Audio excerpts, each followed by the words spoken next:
Piles का उपचार, बवासीर, भगंदर, फिशर, पाइलोनेडल साइनस, इन सब का तकनीक द्वारा बिना चिरफाड़ के उपचार। प्रशिक्षण प्राप्त doctor Praveen Sahve MS, doctor Pooja Sahve, Rameshwari road, Nagpur. Mobile number 9970743318। नमस्कार यूएसएन हेलो डॉक्टर में आप सभी का स्वागत है। मैं हूं आपका होस्ट NV शर्मा। इंसान को सिर से पैर तक कोई ना कोई बीमारी रहती है या ग्रसित हो सकता है, और इसके बारे में अक्सर वो अपने परिजनों से कहिए या फैमिली डॉक्टर से कहिए बात करते हैं और उसका कुछ ना कुछ सोल्यूशन निकालते हैं। लेकिन कुछ एक गुप्त अंग ऐसे होते हैं जिनकी बीमारी अगर हो तो हम उसको डिस्कस डॉक्टर्स के साथ तो छोड़िए, इवन परिवार के लोगों के साथ भी डिस्कस करने को झिझकते हैं, और यही एक कारण बन सकता है कि वो आगे चलकर एक फेटल डिजीज़ के रूप में परिवर्तित हो जाए। तो आज का हमारा टॉपिक रहेगा पाइल्स, और पाइल्स को लेकर पाइल्स के एक एक्सपर्ट डॉक्टर को हमने स्टूडियो में आमंत्रित किया है। मैं बात कर रहा हूँ डॉक्टर प्रवीण नारायण साहवे की, जो Abhyuday piles hospital and multi special hospital Rameshwari के सर्वा है। साथ में मिसेस साहवे भी इस फील्ड में जुड़ी है, लेकिन वो गायनेकोलॉजी से जुड़ी है। सर को 15 साल का एक्सपीरियंस है। जनरल सर्जरी की है उन्होंने MS, और उसके बाद देश विदेश में यात्रा की है। रिसेंटली अभी चाइना में जाके बीम टेक्नोलॉजी क्या है ये सीख कर आए हैं, और कम से कम 150 डॉक्टर्स से भी ऊपर डॉक्टर्स को इन्होंने लेज़र टेक्नोलॉजी जो है उसमें इन्होंने गाइड किया है, प्रशिक्षित किया है। बहुत सारे अवार्ड्स हैं इनके नाम पर। जैसे कहता हूँ मैं अक्सर कि इनके घर में बर्तन कम और अवार्ड्स ज़्यादा है। इनसे आज मुलाकात करेंगे और पाइल्स की बेसिक्स के साथ साथ लेटेस्ट एडवांसेस क्या हुए इसके बारे में आज हम बात करेंगे। सबसे पहले बहुत बहुत स्वागत है सर आपका। सर, जैसे मैं इंट्रोडक्शन बता रहा था कि एक बीम टेक्नोलॉजी और ये सब होता है, इन सब को शुरू करने से पहले मैं जानना चाहता हूँ कि एक ही बीमारी जिसको पाइल्स कहते हैं उसमें अनेक नामों से पुकारा जाता है। कोई हेमोरॉइड्स बोलता है, कभी कोई फिस्टुला बोलता है, कभी फिशर बोलता है। ये सब एक्चुअली है क्या सर, और इसके प्रकार है क्या? एक्चुअली बवासीर गुदे भाग में अगर कोई भी बीमारी होती है तो पाइल्स नहीं होता है। उसमें अलग अलग 30 से 40 प्रकार की बीमारियां वहाँ हो सकती है। सबसे पहले बवासीर जो है वहाँ पर अगर ब्लीडिंग होता है, वहाँ पर कुछ म्यूकस जैसा बाहर आता है मोशन करते समय। ब्लीडिंग जो पाइल्स में होता है वो स्प्लैश ऑफ पैन होता है, यानी पूरा कमोड ब्लीडिंग से भरता है। ये पाइल्स का ब्लीडिंग हो सकता है। दूसरा फिशर वहाँ पर अगर होता है तो वहाँ पर ब्लीडिंग के साथ साथ वहाँ पर आपको दर्द रहेगा।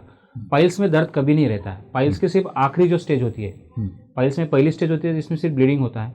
दूसरी स्टेज जिसमें मोशन करते समय मस्सा बाहर आता है और वो अपने आप अंदर चला जाता है मोशन निकलने के बाद। तीसरी स्टेज होती है जिसमें मस्सा बाहर आता है और उसको हाथ से अंदर ढकेलना पड़ता है। और चौथी स्टेज जो होती है पाइल्स की, सिर्फ इसी स्टेज में दर्द होता है। और फिशर जो होता है इसमें वहाँ पर गुदा भाग में चीरा होता है हार्ड स्टूल या कड़क संदास होने से, और उसी के कारणवश वहाँ पर दर्द होता है। उसके साथ में ड्रॉप ब्लीडिंग होता है। तो ये जो ब्लीडिंग है वो फिशर की वजह से होता है। तीसरा जो फिशुला होता है, फिशुला यानी गुदा भाग में किसी भी कारणवश अगर फोड़ा होता है, फुंसी होती है, तो उसको अगर चीरा देके सही समय पर बाहर नहीं निकाला तो वो पस गुदा भाग के रेक्टम तक या एनस तक फैलता है।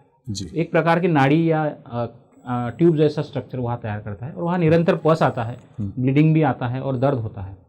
और कभी कभी वहाँ पर फोड़ा भी पहले बनता है जिसको एब्सेस बोलते हैं। तो उस समय भी वहाँ ब्लड आना, दर्द होना, सीवियर असहनीय वेदना होना, ये वहाँ पर हो सकता है। जी सर, गुदा रोग में जो बीमारियां होती, खासकर पाइल्स की बात कर रहा हूँ, उसके अलावा कैंसर भी हो सकता है। तो आप कैसे डिस्टिंग्विश करोगे कि ये पाइल्स बीमारी है या कैंसर? इसके लिए हम लोग वीडियो रेक्टोस्कोपी यानी दूरबीन से एक जांच करते हैं। और आवश्यकता पड़ने पर कोलोनोस्कोपी भी एडवाइस करते हैं। कोलोनोस्कोपी से पूरी अतड़ियों की जांच की जाती है, और उसमें कुछ कारण होते हैं जैसे कि ज़्यादा समय से खून जा रहा है, और ब्लीड ऑन टच, अगर स्पर्श करने से भी ब्लीडिंग की धार होती है। पेशेंट का वजन कम हो रहा है, और एनेमिक पेशेंट बनते जा रहा है। तो ये सब कारण जो है, और पेशेंट की फ्रीक्वेंसी स्टूल की जो होती है, पेशेंट को बार बार दिन में 8 बार 7 बार लूज मोशंस हो रहे हैं, तो ये सब लक्षण कैंसर की तरफ इंडिकेट करते हैं। तो इसके लिए प्रत्यक्ष जांच करना जरूरी है, और समय पर कोलोनोस्कोपी के द्वारा निदान करना जरूरी है।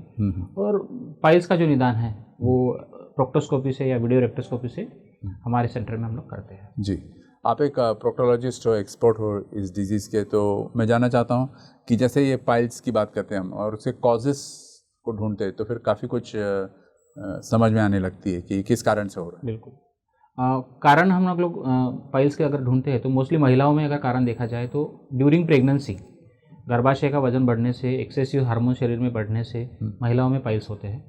और प्रेगनेंसी के बाद भी महिलाओं की समस्या होने की संभावना होती है। पुरुषों में अगर कारण देखेंगे तो हमारा जो लाइफस्टाइल बना है आजकल, वीकेंड पार्टीज और ये सब जो होता है उसकी वजह से नॉनवेज, ज़्यादा स्पाइसी, लेट नाइट पार्टीज, ये सब कारण हमारे रूटीनली पाइल्स बढ़ने का कारण हमें देखा है। हमने कुछ सर्वे किया है पेशेंट्स में। हम लोग सभी पेशेंट जब हमारे पास आते हैं तो उनका पूरा डिटेल हिस्ट्री लेते हैं कि आपका लाइफस्टाइल क्या है, क्योंकि हमारा उद्देश्य है, आयुर्वेद का जो उद्देश्य है कि स्वस्थ से स्वास्थ्य रक्षणम आतुरस्य व्याधि परमोक्षः, मतलब स्वास्थ्य की स्वास्थ्य की रक्षा करना और जो बीमार व्यक्ति है उसकी व्याधि को या उसकी बीमारी को ठीक करना। तो जरूरी नहीं सिर्फ पाइल्स का अगर हमने लेजर से ऑपरेशन करवाया और दूसरे दिन से हमारा नॉनवेज अनलिमिटेड चालू है तो आपको रिकरेंस हो मतलब नहीं है इसमें, क्योंकि आपको डाइट भी आपका चेंज करना पड़ेगा। तो इसलिए लाइफस्टाइल मॉडिफिकेशन बहुत जरूरी है, चेंज करना जरूरी है। बहुत जरूरी। क्या सिम्टम्स क्या होते हैं, कोई बाहरी लक्षण होते हैं या फिर बाद में सब अंदर ही अंदर रहता है? बवासीर में अगर पहले लक्षण देखें तो मैंने बताया कि ब्लीडिंग होता है, वो भी पूरा कमर आपका भरा हुआ है। पेशेंट को मोशन करते समय कभी कभी दर्द हो सकता है अगर एसोसिएटेड फीचर है तो। मोशन करते समय कुछ मांस बाहर आता है, जिसको चुम्बड़ बोलते हैं, कड़ बोलते हैं पेशेंट्स। तो कुछ मोशंस करते समय जब मांस बाहर आता है तो अगर वो बाहर आता है अपने आप और अपने आप अंदर जाता है तो सेकंड स्टेज का पाइल्स हो सकता है। थर्ड स्टेज का पाइल्स के लिए हाथ से उसको अंदर पुश करना पड़ता है और फोर्थ स्टेज में हमेशा के लिए वो मांस बाहर रहता है। और ये फर्स्ट और सेकंड स्टेज के जो पेशेंट्स होते हैं वो कई सालों तक इस बीमारी को सहन करते रहते हैं, क्योंकि उसमें दर्द होता नहीं है। कभी कभी ब्लीडिंग हो जाता है, दवाई लेते हैं और वो भी बिना चेकअप किए मेडिसिन खा के खुद दवाई लेके इसका इलाज करवाते हैं। तो ये ना करें, क्योंकि आपकी बीमारी कौन सी है उसका सही समय पर सही डॉक्टर से निदान करना बहुत जरूरी है। अक्सर सर ये सुना है क्वैक्स आके ट्रीटमेंट करते हैं और चैलेंज करते हैं, अथॉरिटी के साथ चैलेंज करते हैं कि मैं 3 दिन में तुम्हारा पाइल्स खत्म कर दूंगा वगैरह। तो ये कहाँ तक ये सही है? नहीं, कुछ पाउडर ले लेना है कुछ? ये अपने मन से कभी भी वहाँ पर क्या बीमारी है जी, जब तक आपका उस बीमारी का निदान नहीं होता तब तक इलाज करना मैं समझता हूँ कि अपने हेल्थ के लिए हानिकारक है। और जब जो डॉक्टर से आप इलाज ले रहे हैं आप पहले उनको देखें कि क्या वो सही में उस चीज़ में एक्सपर्ट है, जानकार है, उनका अनुभव देखिए, क्या सही में लेज़र ट्रेनिंग का उन्होंने कुछ ट्रेनिंग लिया है या सही में उनके पास वो लेज़र है, तो उसका निदान करना जरूरी है। और चिकित्सा करने के लिए जो पेशेंट आते हैं उन्होंने अपने मन से चिकित्सा न करते हुए सही समय पर बीमारी का इलाज करके और निदान करके दवाई लेना चाहिए। मतलब हम अपने दर्शकों को अथॉरिटी के साथ बता सकते हैं कि आप क्वैक्स पर बिलीव मत कीजिए, क्वालिफाइड डॉक्टर्स और उनकी ट्रेनिंग या उनके एक्सपर्टाइज देखकर उस हिसाब से आप ट्रीटमेंट ले। सर कॉजेस हो गया, सिम्टम्स हो गए, सब कुछ हो गया, लेकिन अभी ट्रीटमेंट मोड पर अगर आते हैं तो कई सारे ट्रीटमेंट मोड्स हैं। और पहले हम कंजर्वेटिव ट्रीटमेंट्स करते थे, लेकिन आजकल लेज़र टेक्नोलॉजी, बीम टेक्नोलॉजी आप चाइना से सीख के आए, जरा उसके बारे में डिटेल बताइए कि लेज़र से कैसे बेनिफिट होता है और पेशेंट को कितना आराम मिलता है। लेज़र पाइल्स जैसी बीमारियां है या फिशुला है या फिशर है, इसके लिए काफ़ी अच्छी ट्रीटमेंट है। ये डे केयर प्रोसीजर है, आपको इसमें ज़्यादा दिन हॉस्पिटल में एडमिट रहने की आवश्यकता नहीं है। पेशेंट मॉर्निंग में आके इवनिंग में जा सकता है या नेक्स्ट डे मॉर्निंग निकल सकता है। इसमें कोई काटपीट नहीं होती, कोई चीरफाड़ नहीं होती, कोई टाके नहीं रहते हैं और हार्डली 5 से 10 मिनट का समय एक पेशेंट के लिए ट्रीटमेंट के लिए लगता है। और इसमें किसी भी प्रकार की वहाँ की मसल कट होने की शक्यता नहीं रहती, जिससे इनकॉन्टिनेंस जैसी बीमारियाँ होने के चांसेस नहीं होते। और पेशेंट को हॉस्पिटल में कम रहने की वजह से आपका जो डेली रूटीन है वो डिस्टर्ब नहीं होता है। पेशेंट हमारे यहाँ पर सैटरडे को आता है, संडे को आराम करते हैं और मंडे को ड्यूटी ज्वाइन करते हैं। इतना क्विक ट्रीटमेंट है। और क्विक रिजल्ट होने की वजह से क्या है कि आपको जो सिम्टम्स है, ब्लीडिंग है या बाकी सिम्टम्स है, उससे काफ़ी जल्दी आराम हो जाता है और पेन नहीं होता है पेशेंट को। तो आजकल हर एक पेशेंट ये देखता है कि मुझे पेन ना हो और मैं कम समय में अच्छे ट्रीटमेंट ले लूँ, तो उसके लिए लेज़र एक अच्छा ऑप्शन है। और लेज़र में कोई बड़ा घाव नहीं रहता है, आपको रोज़ ड्रेसिंग के लिए आने की आवश्यकता नहीं है। आप अपना घर पे सिप्स बात लेके या बाकी जो मेडिकेशन दिया है, और लॉन्ग टर्म ज़्यादा मेडिसिन लेने की भी आवश्यकता नहीं है। तो लेज़र का फ़ायदा ये होता है। और फिशुला जैसे रिकरेंट फिशुला होते हैं, लॉन्ग ट्रैक्ट वाले फिशुला होते हैं, इसमें भी आपका मांसपेशी काटने का या बाकी डर होता है, तो ये लेज़र में नहीं होता है जी। और लेज़र से बाकी कॉम्प्लिकेशंस जो है वो कम हो जाते हैं जी। सर लेज़र की बात की आपने, तो ये आपने कहा जैसा एक टारगेटेड रूट है या स्पॉट है जहाँ वो जाके हीट करता है, तो बाकी मसल्स पर अफेक्ट हो सकता है सर? मतलब स्पिंचर मसल्स पास में सेंसिटिव एरिया।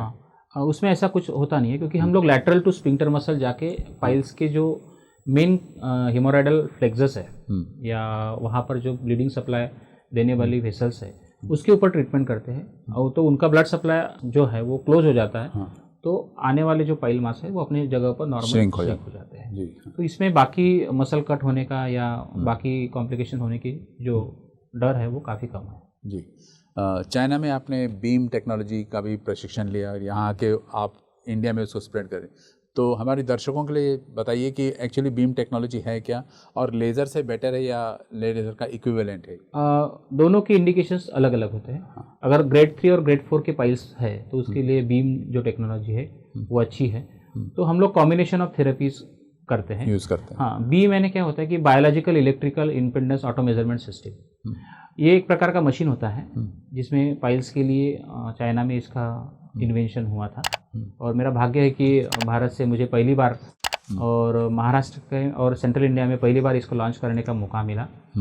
और इसमें क्या होता है कि जो पाइल्स है उसको, जैसे ये पाइल्स है, पाइल्स का मस्सा है, उसको एक बीम पिंसर के द्वारा पकड़ा जाता है जिसमें एनर्जी दी जाती है। तो उस समय जो पाइल्स होता है या बवासीर होता है उसका इम्पेडेंस और वो मशीन का इम्पेडेंस, ये दोनों मैच होते हैं। उसी समय मशीन से एक आवाज़ निकलती है, उसी समय जो वहाँ की ब्लड वेसल्स है या फीडिंग आर्टरीज है वो कम्प्लीटली श्रिंक हो जाती है और उसका जो सप्लाई है पाइल्स को वो बंद हो जाता है। तो वहाँ कोई ओपन वुंड नहीं रहता है, कोई घाव नहीं रहता है और जो पाइल मास है वो वहाँ पर कम्प्लीटली श्रिंक हो जाता है।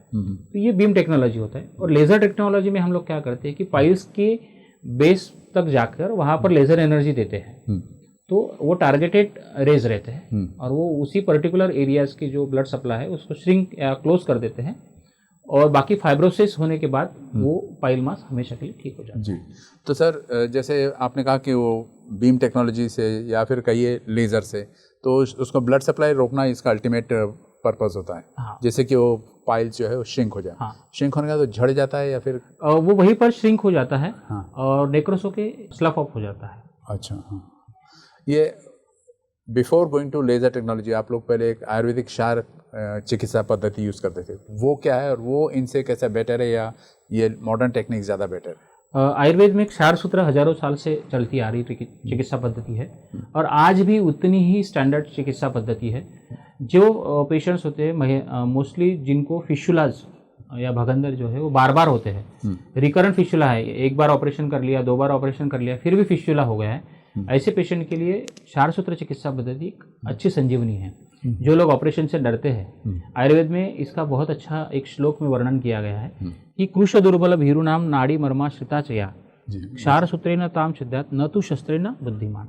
जो लोग कृश व्यक्ति है, जो शस्त्र कर्म चिकित्सा से डरते हैं, उन लोगों के लिए क्षार सूत्र चिकित्सा पद्धति जो कि डे केयर प्रोसीजर है, ओपीडी प्रोसीजर है। क्षार सूत्र चिकित्सा पद्धति के लिए आपको एडमिट रहने की आवश्यकता नहीं है, ओपीडी में ही ये ट्रीटमेंट हो सकता है। और इसमें क्या है कि एक विशिष्ट मेडिकेटेड सेटॉन रहता है जिसको 21 दिन बनाने के लिए लगते हैं। अच्छा। उसमें स्नूही प्लांट रहता है, उसका दूध इस्तेमाल करते हैं, हल्दी इस्तेमाल करते हैं और अपामार्ग क्षार, इन तीनों के कॉम्बिनेशन से इसको बनाया जाता है। और इस मेडिकेटेड सेटॉन को जैसे फिशुला का जो एक्सटर्नल ओपनिंग होता है वहाँ से इंटरनल ओपनिंग तक इसको थ्रेड को टाई किया जाता है और इसको हर हफ्ते चेंज किया जाता है। तो इससे क्या होता है कि वहाँ पर chemical cauterization of the tract होता है। जैसे हम लोग लेज़र से करते हैं या किसी भी पद्धति से फिशुला का ट्रीटमेंट करते हैं तो हम इलेक्ट्रॉनिक मीडिया से उसका कॉटराइजेशन करते हैं। ये हजारों साल पहले की चिकित्सा पद्धति है, ये इससे भी काफ़ी रिकरेंट फिशुला के लिए फायदा करती है जी। और इसमें कोई इनकॉन्टिनेंस या बाकी प्रॉब्लम्स होने के भी चांसेस नहीं है। और सेफ चिकित्सा पद्धति है, हजारों सालों से आज तक लाखों लोगों तक ये पहुंची हुई है, हजारों लाखों पेशेंट ने इसका फायदा लिया हुआ है। इसमें कुछ मॉडिफाइड क्षार सूत्र टेक्निक है जो हमारे सेंटर में अभ्युदय पाइल्स लेजर हॉस्पिटल में हम लोग करते हैं और हमारे नए डॉक्टर्स को भी हम लोग सिखाते हैं।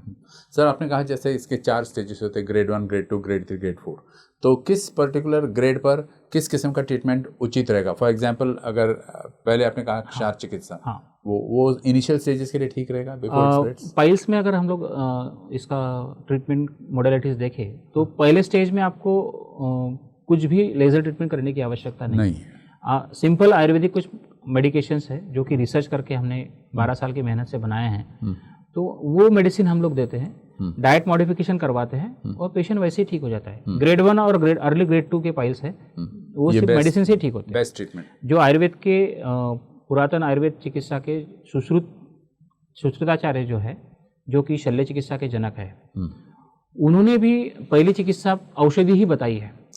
भले ही वो शल्य चिकित्सा से संबंधित है, पर अर्ली स्टेज ऑफ पाइल्स जो है, कुछ उन्होंने वर्णन किया है कि इस प्रकार के पाइल्स को सिर्फ आप दवाई से ही ठीक करें। तो हमारे पास वही ऑप्शन है कि आपको हर एक पेशेंट के लिए लेजर या ऑपरेशन या इसकी आवश्यकता नहीं है। अगर आप अर्ली स्टेज में आते हैं, शुरुआती अवस्था में आते हैं और परहेज करने के लिए तैयार है, तीखा मिर्च मसालेदार नॉनवेज का सेवन कम करने के लिए तैयार है, तो आप मेडिसिन से ही ठीक हो जाते हैं। कोई किसी लेजर ऑपरेशन या बड़े ऑपरेशन की आवश्यकता नहीं है। और जैसे सेकंड थर्ड की स्टेज है तो उसमें लेज़र ट्रीटमेंट से काफ़ी अच्छा फायदा होता है। और फोर्थ स्टेज है तो उसमें हम लोग बीम और लेज़र का कॉम्बिनेशन यूज़ करते हैं। जी। तो इसे सभी प्रकार के मतलब डिपेंडिंग ऑन द स्टेज आप उस हिसाब से वो ट्रीटमेंट मोड अपनाते हो। बिल्कुल जी। क्या रिजल्ट्स रहते हैं सर, इसका मतलब रेशियो ऑफ सक्सेस की बात करिएगा? हमारे अभी 12 साल के एक्सपीरियंस में हमने देखा कि ट्रीटमेंट का जो सक्सेस रेट है वो 96 से 97% है। बहुत अच्छा है। 3 से 4% पेशेंट में रिकरेंसेस के चांसेस होते हैं। तो उसके कारण भी मैंने बताया कि लाइफस्टाइल मॉडिफिकेशन। कभी कभी पेशेंट्स में ये हो जाता है कि अभी मैंने लेजर ट्रीटमेंट कर लिया, अभी मैं दूसरे दिन से नॉनवेज खाना शुरू कर देता हूं। मसाले। अभी हमारे पास कुछ पेशेंट आते हैं कि डॉक्टर साहब अभी नवरात्रि शुरू होने वाला है तो हमें ऑपरेशन करना है। मैं बोला क्यों? तो बोले नहीं, अभी नवरात्रि में 9 दिन हम नॉनवेज नहीं खा सकते। तो ये गलतफहमी होती है, क्योंकि क्या है, आपकी बॉडी है और हम लोग चिकित्सा करते हैं जिस कारण से वो पाइल्स हुआ है उसकी, पाइल्स की, पर वो कारण अगर कंटिन्यू चालू रहेगा, रिपीट करोगे आप, तो वो तो कोई भी बीमारी है, वो आपकी बॉडी है जी। और आज कोरोना ने हमको दिखा दिया कि बॉडी पे इफेक्ट होने से क्या क्या हमारे शरीर पे क्या परिणाम हो सकते हैं। तो हमको हमारे शरीर की रक्षा खुद करना है, क्योंकि हमारे जो 4 पुरुषार्थ है, धर्म अर्थ काम मोक्ष, तो इन सब की अगर प्राप्ति हमको करना है तो हमारा आरोग्यम, धर्मार्थम काम मोक्षानाम आरोग्यम मूलम उत्तमम, हमारा आरोग्यम उत्तम होना यही हमारा सबसे बड़ा इस ऑब्जेक्टिव लाइफस्टाइल में हमको, या हमारी भागदौड़ भरी जिंदगी में हमारा पहला कर्तव्य है। रामेश्वरी में आपका एक मल्टी स्पेशलिटी हॉस्पिटल है जहां आप पाइल्स की लेज़र टेक्नोलॉजी भी अपनाते हो। सुना है कि अभी आप एक न्यू ब्रांच खोलने जा रहे हो, कहाँ पर, उसके बारे में जरा डिटेल्स बताइए ताकि व्यूअर्स जो देख रहे हैं शायद उस इलाके में।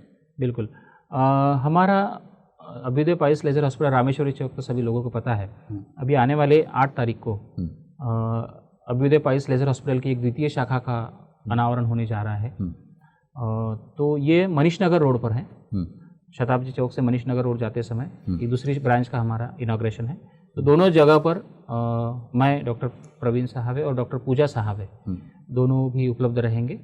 और Abhyudaya piles laser hospital Rameshwari Chowk तो चालू रहेगा, उसका भी एक्सपांशन अभी हुआ है, और साथ में ये दूसरी ब्रांच भी अभी शुरू हुई है। तो जिनको मनीष नगर आना है वो मनीष नगर आ सकते हैं। और ये हमारा प्रयास ही ये है कि समाज के हर एक अंग तक, समाज के हर एक व्यक्ति तक हमारा जो ज्ञान हमें थोड़ा सा मिला है, पाइल्स के क्षेत्र में हमने जो कुछ ज्ञान बटोरा है, उसको समाज के हर एक व्यक्ति को फ़ायदा पहुंचने के लिए हर महीने जैसे 1 से 5 तारीख तक हम लोग निःशुल्क जांच का और 50% तक लेजर उपचार में छूट का आयोजन करते हैं।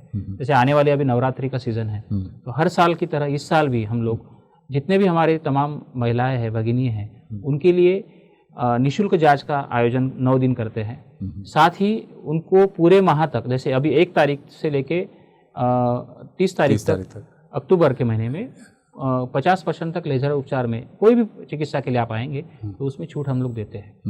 कुछ एक फेस्टिव ये इनिशिएटिव रहता है आपका? फेस्टिव इनिशिएटिव रहता है, जैसे गणेश उत्सव है या नवरात्रि है, जैसे वर्ल्ड पाइल्स डे है नेक्स्ट मंथ, वह 20 नवंबर को वर्ल्ड पाइल्स डे है। उस समय भी हम लोग पूरे नवंबर माह में 20 तारीख तक लेज़र उपचार में 50% तक छूट देते हैं। अच्छा सर, आपने अभी भी डॉक्टर मिसेस पूजा सावे का नाम लिया, गायनेकोलॉजिकल एक्सपर्ट है ये, तो लेज़र टेक्नोलॉजी प्रेग्नेंट वुमेन के लिए कितना लाभदायक है और कहाँ तक ये असर करता है?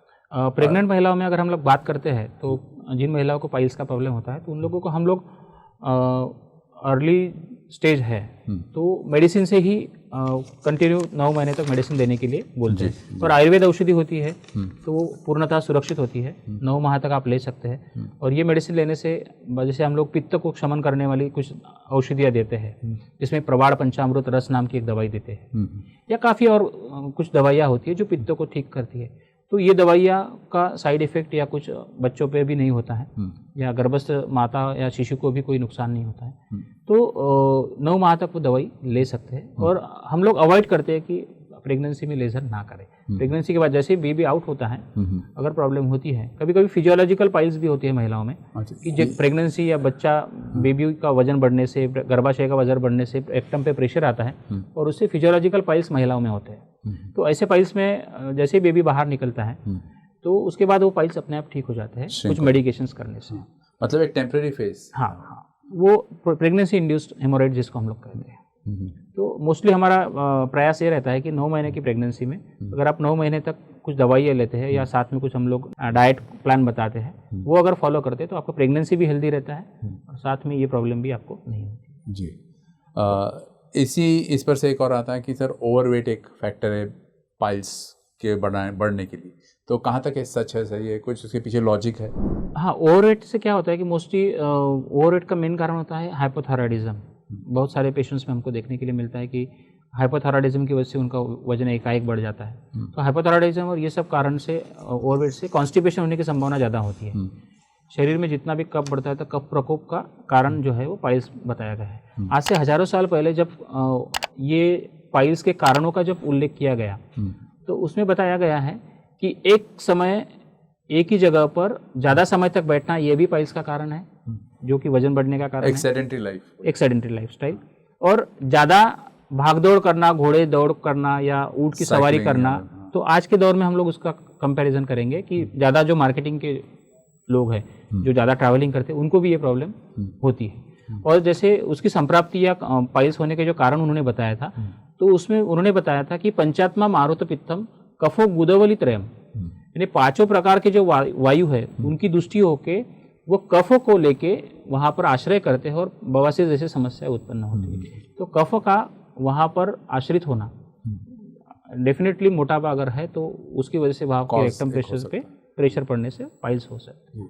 2 चीज़ें सर, एक जैसा इरिटेटिंग बाउल सिंड्रोम IBS इसको बोलते हैं और इन्फ्लेमेटरी बाउल डिसीज। बिल्कुल। तो इन दोनों में क्या अंतर है और ये पाइल्स के लिए कैसे जिम्मेदार हो जाता है? बहुत सारे पेशेंट्स को, इरिटेबल बाउल सिंड्रोम के पेशेंट्स को स्ट्रेस एक मोस्ट कॉमन फैक्टर होता है। लेकिन व्हाट इज IBS, वहाँ से स्टार्ट? हाँ, इरिटेबल बाउल सिंड्रोम जो होता है, ऐसे पेशेंट्स को बार बार म्यूकॉइड स्टूल होता है, लिक्विड स्टूल होता है, फ्रीक्वेंसी ज़्यादा होती है, ज़्यादा बार जाने की साइकोलॉजिकल रहता है सर, और मानसिक रूप से उनको जो साइकोलॉजिकल स्ट्रेस जो फीलिंग आती है, वो फीलिंग आती है, जो अर्ज ऑफ डिफिकेशन जिसको बोलते हैं कि मोशन जाने के बाद भी मोशन साफ नहीं हुआ है, ऐसे जो लक्षण पैदा होते हैं उसको हमारे आयुर्वेद के हिसाब से ग्रहणी कहा जाता है। और इसके लिए तक्र यह सबसे श्रेष्ठ वनस्पति है, औषधि है, जिसमें ताक का अगर छाछ का आप सेवन करेंगे, कुछ में कुछ वनौषधि का पाउडर मिक्स करके, तो काफ़ी फायदा होता है। और IBS है और बाकी भी जितने पेट संबंधित विकार है, इसमें काफ़ी अच्छा फायदा होता है। मतलब can it lead two piles? Bar bar yes, IBS से भी हेमोरेड जैसी समस्याएं हो सकती है। और जैसे कई सारे फंक्यूल्स रहते, बॉइल्स रहते, ये भी होता है सर पाइल्स के लिए? बॉइल्स और ये सब समस्याएं जो है एब्सेस फॉर्म करके फिस्टुला को तैयार करती है। उसका पाइल्स से कोई संबंध नहीं है। पाइल्स में ये हो सकता है कि ग्रेड 4 के पाइल्स है तो वो स्ट्रैंगुलेट हो गए वहाँ पर और पूरे बाहर आके वहीं पर रुक गए, वहाँ पर स्वेलिंग एडिमा बढ़ जाता है। तो उस समय में सीवियर पेशेंट को पेन होके प्रोलैप्स पाइल्स या थ्रोम्बोस पाइल्स हो सकते हैं।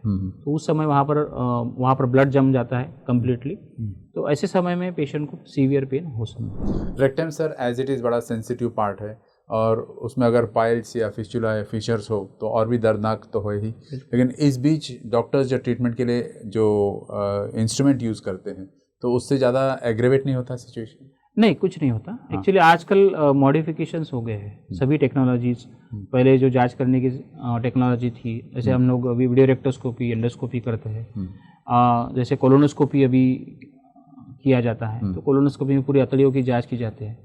तो आजकल पेनफुल नहीं है और ये सब करते समय आपको विशेष प्रकार का एनेस्थीसिया दिया जाता है, एनेस्थेटिक लोकल स्प्रे दिया जाता है या जेली लगाई जाती है, तो आपको पेनलेस ये ट्रीटमेंट है। और जो जांच की भी जो सुविधा है वो भी पेनलेस हो जाती है। पहले क्योंकि जब पाइल्स के सर्जन्स जो हुआ करते थे भयंकर पेनफुल रहता था वो सिस्टम आफ्टर रिकवरी, मतलब after coming back from sense to senses, तो अभी वो नहीं रहा, वो अभी नहीं है, अभी नहीं है। एनेस्थेटिया के मोड भी अभी चेंज हो गए हैं, नए नए ड्रग्स आए हैं, तो एनेस्थीसिया देने की वजह से ये सब पेन और लेजर जैसी टेक्नोलॉजी आने से ये सॉर्ट आउट हो गया है। जी, क्या डूज एंड डोंट्स हमारे व्यूअर्स को बताएंगे सर? ये करो, ये मत ये करो। मेरा सबसे अच्छा क्वेश्चन रहता है। मैं हर हमारे एपिसोड में और दर्शकों को कुछ संदेश देना चाहता हूँ, क्योंकि क्या है, हमारा हेल्थ की तरफ ध्यान देने का सबसे बड़ा कर्तव्य हमारा है, खुद का है।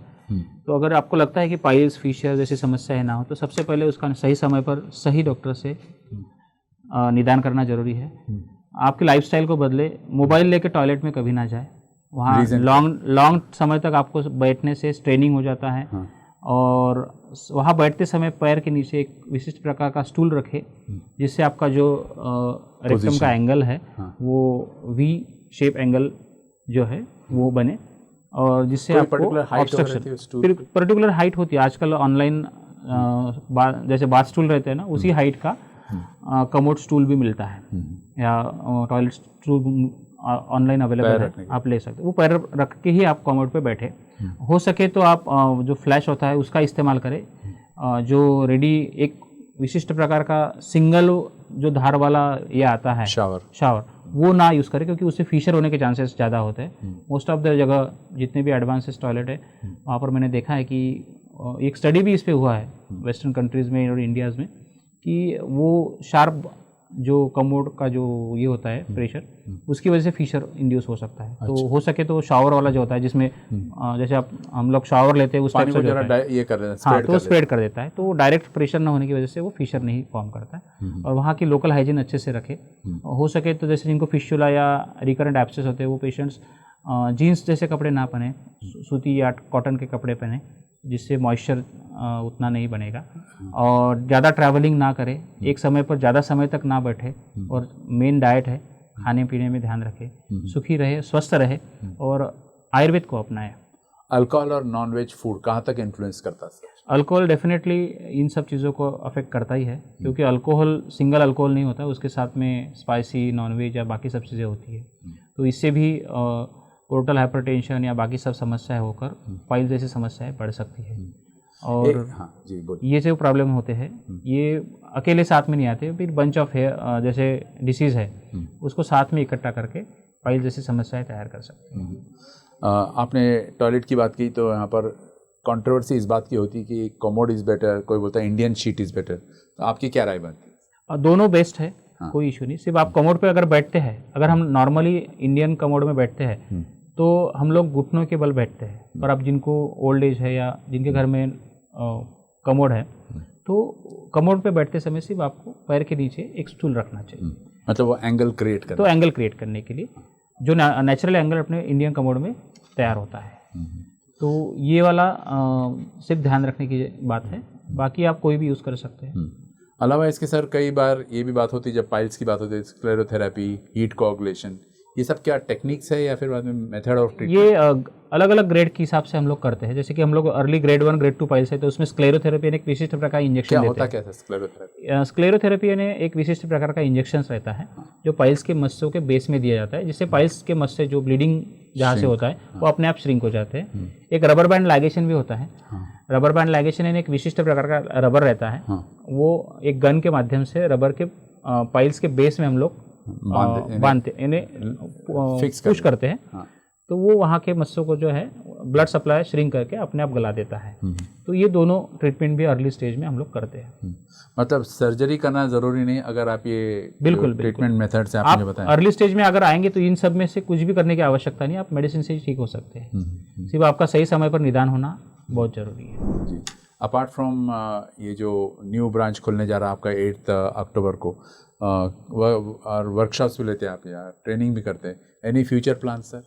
हमारे यहाँ पर जैसे अभी मैंने बताया कि 1 अक्टूबर से लेके 30 अक्टूबर तक 50% लेज़र उपचार में छूट रहती है। अभी ये इसका नवरात्रि का उपलक्ष्य में है, और आने वाले हर एक महीने में, जैसे अभी नवंबर महीने में 20 नवंबर को वर्ल्ड पाइल्स डे है, उस समय भी लेज़र उपचार में छूट रहती है। और 1 से 5 तारीख तक हर महीने लेज़र उपचार में 50% तक छूट हम लोग देते हैं। राइट। और देश विदेशों में जितनी भी टेक्नोलॉजी है उसको सीख के वो ज्ञान हमारे भारत के सभी क्षेत्र में बटे, इसलिए हम लोग जैसे अभी कोरोना का काल थोड़ा सा कम हो रहा है, तो बाहर जाके जितने भी राज्य है वहाँ जाके हम लोग वर्कशॉप लेते हैं वहाँ के डॉक्टर्स को ये ज्ञान अवगत कराते हैं और इसी के माध्यम से ये जो ज्ञान है वो सभी समाज के हर एक वर्ग तक पहुँचे, ये हमारा उद्देश्य होता है।